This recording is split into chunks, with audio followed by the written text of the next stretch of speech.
Hello friends, पिछली video में हमने डोबेरिनर्स के ट्राइड के बारे में पढ़ा था, उनकी कुछ लिमिटेशंस देखी थी और फिर हमने बेसिक नॉलेज का रिवीजन भी किया था। आज हम पढ़ने वाले हैं न्यूलैंड्स लॉ ऑफ ऑक्टेव्स। 1866 में न्यूलैंड ने अपना एक मेथड दिया था जिसमें उसने एलिमेंट्स को क्लासिफाई करने का अपना एक अटेम्प्ट बताया था। न्यूलैंड्स लॉ ऑफ ऑक्टेव्स क्या था?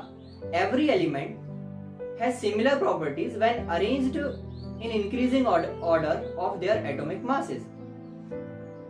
और इसको उसने कंपेयर किया था म्यूजिकल ऑक्टेव्स से, इसीलिए उसका नाम दिया Newlands law of octaves.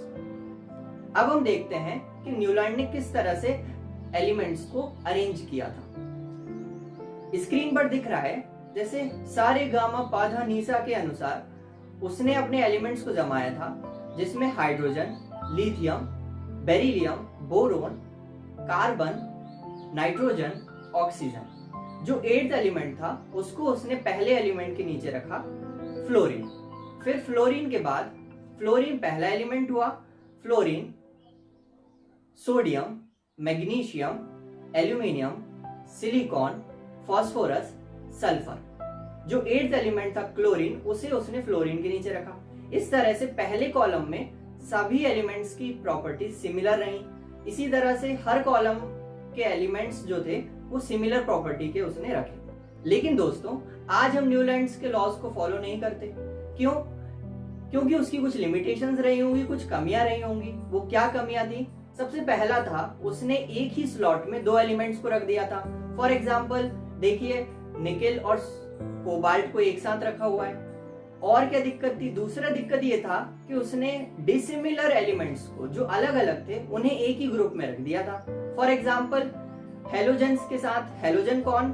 Chlorine, bromine, iodine, fluorine, इनको उसने मेटल्स के साथ रख दिया था, निकेल और कोबाल्ट के साथ। तीसरा दिक्कत ये था, उसका जो एलिमेंट्स का रूल था वो सिर्फ कैल्शियम तक ही सीमित था, उसके आगे ये फॉलो नहीं हो पा रहा था। चौथी लिमिटेशन ये थी कि जो न्यूली डिस्कवर्ड एलिमेंट्स थे वो इस रूल को फॉलो नहीं कर पा रहे थे। और फिर ये रूल सिर्फ लाइटर एलिमेंट्स के लिए था जिनका एटॉमिक नंबर 20 कैल्शियम तक था। उसके बाद के जो हैवियर एलिमेंट्स थे वो इस रूल को फॉलो नहीं कर पा रहे थे, इसीलिए न्यूलैंड्स लॉ को हटा दिया गया।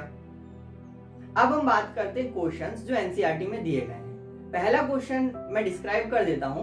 पहला क्वेश्चन है कि क्या आप न्यूलैंड्स लॉ ऑफ ऑक्टेव की जो टेबल है उसमें डोबेरिनर्स के ट्राइड ढूंढ सकते हैं? तो इसका आंसर जी हाँ, हम देख सकते हैं। लिथियम, सोडियम और पोटेशियम का जो डोबेरिनर ट्राइड है वो न्यूलैंड्स लॉ ऑफ ऑक्टेव में हमें मिल रहा है। दूसरा क्वेश्चन है, हमें लिमिटेशंस बतानी है डोबेरिनर्स के ट्राइड की, जो हमने पिछली वीडियो में बात कर ली थी।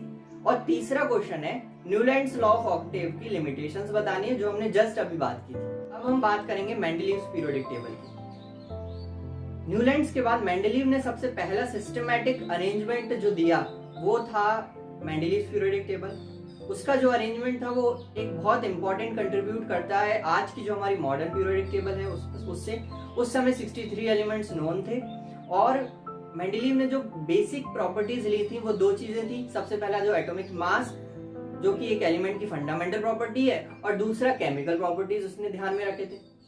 63 एलिमेंट्स उस समय नोन थे और मेंडलीव ने एटॉमिक मास, किसी भी एलिमेंट का एटॉमिक मास और उसकी केमिकल और फिजिकल प्रॉपर्टीज के बेसिस पर रिलेशन फाइंड आउट करने की कोशिश की थी। केमिकल प्रॉपर्टीज में ही उसने सबसे 2 चीजों पर ध्यान दिया था। पहला था ऑक्साइड्स और दूसरा था हाइड्राइड्स। ऑक्साइड्स का मतलब ऑक्सीजन जब किसी एलिमेंट से कंबाइन होगा तो वो ऑक्साइड बनाएगा, हाइड्रोजन जब किसी एलिमेंट से कंबाइन होगा तो वो हाइड्राइड बनाएगा। और जब मेंडलीव ने एलिमेंट्स को उनके increasing order of atomic masses के हिसाब से जमाया तो उसने पाया कि एक रिपीटेशन था, पीरियोडिक रिपीटेशन था उनकी केमिकल और फिजिकल प्रॉपर्टीज में। इस बेसिस पर मेंडलीव ने अपना लॉ दिया और वो लॉ क्या था? The properties of elements are the periodic function of their atomic masses. इस लॉ का मतलब समझना बहुत जरूरी है। इस लॉ का मतलब है, यदि हम एलिमेंट्स को उनके मासेस के इंक्रीजिंग ऑर्डर में जमाएंगे तो उनकी जो प्रॉपर्टीज हैं, फिजिकल और केमिकल प्रॉपर्टीज, वो स्पेसिफिक इंटरवल के बाद रिपीट होंगी। और इसी को उन्होंने लॉ ऑफ पीरियोडिसिटी कहा या मेंडलीव्स पीरियोडिक लॉ बोली। मेंडलीव की पीरियोडिक टेबल में जो वर्टिकल कॉलम्स थे उसको उन्होंने ग्रुप्स कहा, और जो हॉरिजॉन्टल रोज थी उसको उन्होंने पीरियड्स कहा। दोस्तों आज की वीडियो में इतना ही। इसके बाद मेंडलीव की पीरियोडिक टेबल के क्या अचीवमेंट्स रहे और क्या लिमिटेशंस रही और आगे की चीजें हम अगली वीडियो में डिस्कस करेंगे। Thank you very much.